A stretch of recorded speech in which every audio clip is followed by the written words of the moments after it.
It is the Halloween night of 1993.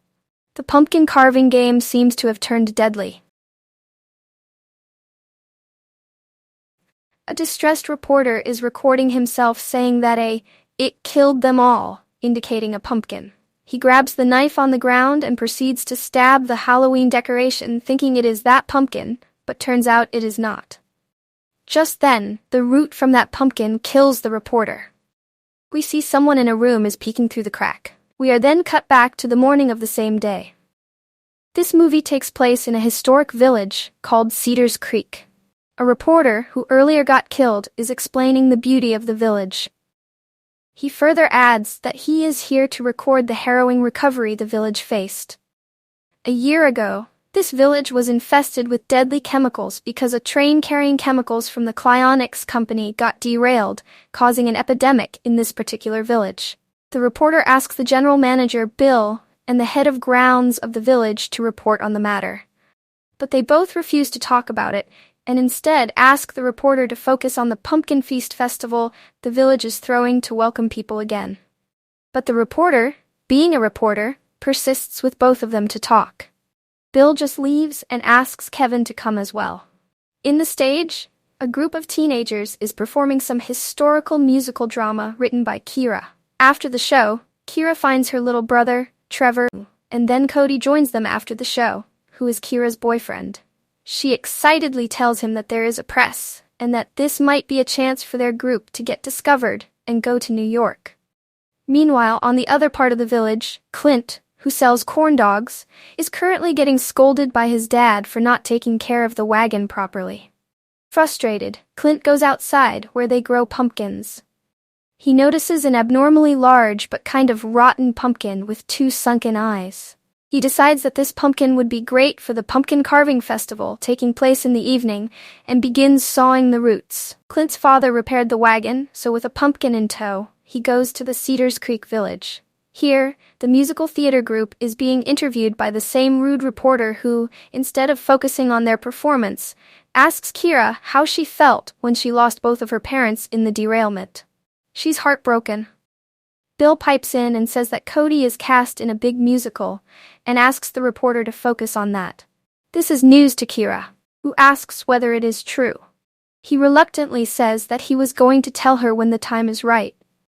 She questions when he leaves. He replies in 3 weeks. Kira feels betrayed and says that they both had a plan to get out of this town. She storms out of there. Clint reaches the town. A moment later, Bill comes and yells at him that he is too late to arrive and is fired, but his friend cheers him up, saying he will hire him back and offers weed to him. Then his friend, Wes, spots the huge pumpkin and asks him whether he can take this pumpkin for the carving competition. Since he is fired, he offers it to his friend. Then at the locker, Kira offers her brother some candies and tablets for when his asthma flares up, but he turns them down, saying he doesn't need them. She puts a pirate hat on him and smears fake blood on his cheek. Trevor notices Maddie carrying the pumpkin.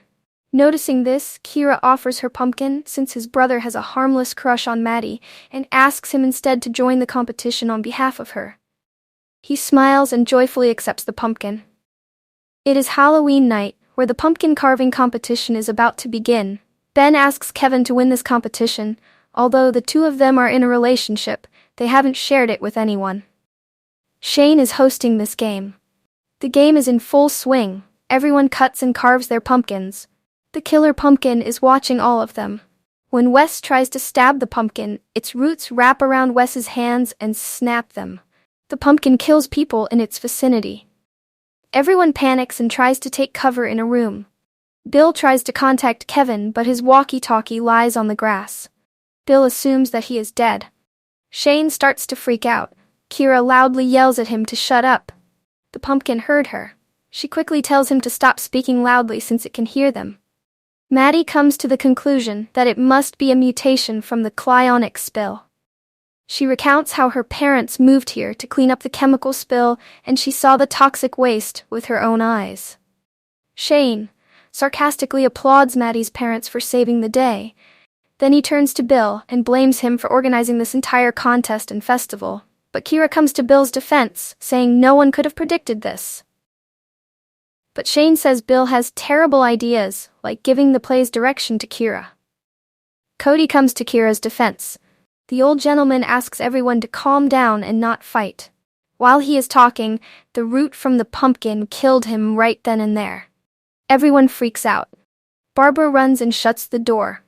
The group tries to make sense of the situation. The group peeks through the crack and sees the reporter getting killed by the pumpkin. The pumpkin threw the reporter into the electric wires, which causes the power outage. Then the pumpkin, since it couldn't open the door, digs its root into the earth and reaches them. Just then, Bill hears Kevin's voice, who assures him that he is fine, but bleeding a lot. Bill informs him the pumpkin can hear them, so Kevin asks him whether the walkie-talkie he dropped outside is still there. He replies yes. Kevin asks him to stay quiet, then with his walkie-talkie, he speaks loudly. The pumpkin leaves the ground and goes to the walkie-talkie. Kira questions whether Kevin has a resistance band and walkie-talkies. Kevin looks around and finds both of them and replies yes to her. Since Cody is the only one from the group who drove in from his house, she asks him to go and retrieve the key from his locker. So they plan on how to distract the pumpkin and get the keys. Kira explains that they are all in the tool shed right now, and they need to get to Cody's truck in the parking lot. The key for the truck is locked in the staff's building, and Kevin, who is in the security office, had to distract the pumpkin with 5 walkie-talkies he has. So Cody can go for his keys, and the group would be going towards the parking lot. So, Kevin, with an elastic band, throws the walkie-talkie and distracts the pumpkin. In the tools shed, Trevor informs his sister that he will accompany Cody to the locker. Kira refuses, but Trevor says he doesn't care what she thinks, and that he and Cody will have each other no matter what. Kira scoffs. Cody, with his eyes, pleads her not to tell him that he is leaving for New York now. When they receive confirmation from Kevin, they all scatter. Cody runs and picks up the walkie-talkie and communicates with Kevin. Kevin then informs the group to go to the parking lot. Everyone runs. Kevin couldn't locate where the pumpkin is. Meanwhile, Cody opens up his locker, but when he tries to retrieve the key, he gets distracted by the creaking door and drops all of his things down. It clatters loudly. Kira then notices Trevor's gone, but he is here with Cody. Trevor notices the book about how to live in New York and presumes that he is going to New York and starts hyperventilating. Just then, Kira barges in, then gets his pills from the locker. Cody informs Kevin that Trevor and Kira are with them now. Kevin is quickly losing lots of blood. With a daze, he forgets to change the channel and loudly yells at Bill's walkie-talkie, which the pumpkin heard. The group runs. Meanwhile, when Kevin is throwing another walkie-talkie, the pumpkin sees him, and it comes for him. The pumpkin loudly barges his door while he is on the channel with Cody and Kira, so when he loudly shouted, Trevor knocks the keys from Cody's hand, and it fell into the vent. Then Kira informs the group about the keys. Then Barbara gets an idea and asks the team to go without her. She grabs the reporter's camera and runs towards the locker. Here, Bill gives the walkie-talkie to Maddie and decided to go and save Bill. Barbara reaches them. With the help of the camera light, they see the keys. They also hear the whole conversation between Bill and Kevin and find out that they had been in a relationship. A moment later, they both get killed mercilessly by the pumpkin. They got the keys out of the vent and run towards the truck. The pumpkin also follows them, but Shane, being Shane, shouts and yells. The pumpkin has a vision of him carving and kills him. The rest of the group enters the barn. Maddie opens up about how her brother taught her to play the flute, and that's why she has been playing ever since. Trevor suddenly realizes that Clint always leaves his screwdriver key in the corn wagon. While they were leaving, Maddie left her flute and goes inside to retrieve it. Cody starts the wagon, but Maddie gets dragged on by the pumpkin, and eventually, the blood is all splashed on the floor. They leave from there. Trevor takes out the towel, surprised to find Clint under all stoned out from the weed. Barbara watches the footage from the reporter's camera and comes to the conclusion that whoever carved the pumpkin in the competition are the people the pumpkin is after. And that includes Kevin, Bill, and Shane, who got killed, and so is Maddie. Kira freaks out and starts beating herself up for putting Trevor into the competition. The pumpkin is on the roof of the wagon now, but Clint thinks the engine is causing this sound and forcefully shoves Cody from the driver's seat, and he takes control. Barbara, tired with his antics, grabs a knife and asks him to get out of the seat now. Clint gets distracted and crashes the wagon into a tree. When Kira wakes up, she sees her brother is covered in blood, but it turns out to be fake blood. She immediately goes outside and sees Barbara, who is fatally wounded. She tells her to follow her dreams of being a playwright. Unfortunately, she dies. She goes inside heartbroken. Trevor suggests that they all should act dead and the pumpkin will leave them. Then they hear the pumpkin arrive and they pretend to be dead. Clint wakes up and loudly yells. The pumpkin drags him off the field. Kira tells Cody and Trevor that she will go and ask for help in the barn. She hugs both of them and runs for the barn. She hears the cocking of a gun and turns to see it's Clint's father. She tries to tell him that there is a killer pumpkin out there, but he just laughs. They see Clint coming out of the woods with a pumpkin on his head, all bloody. He shoots it, but it takes control of the gun and shoots him. She runs out of there and spots Cody and Trevor, who inform Kira that they came here to check up on her since they heard a gunshot. The pumpkin field is alive due to the chemical.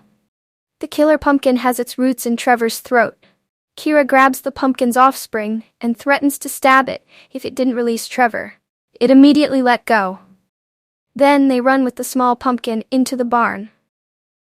Kira proposes that they should kill all the pumpkins on the field.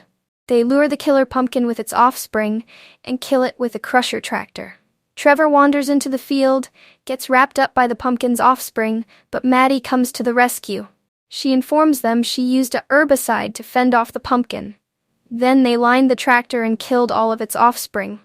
But in the end, we see Clint's head, and inside, a root-like structure is coming out of them, indicating an offspring is spared and may come out to take revenge on them.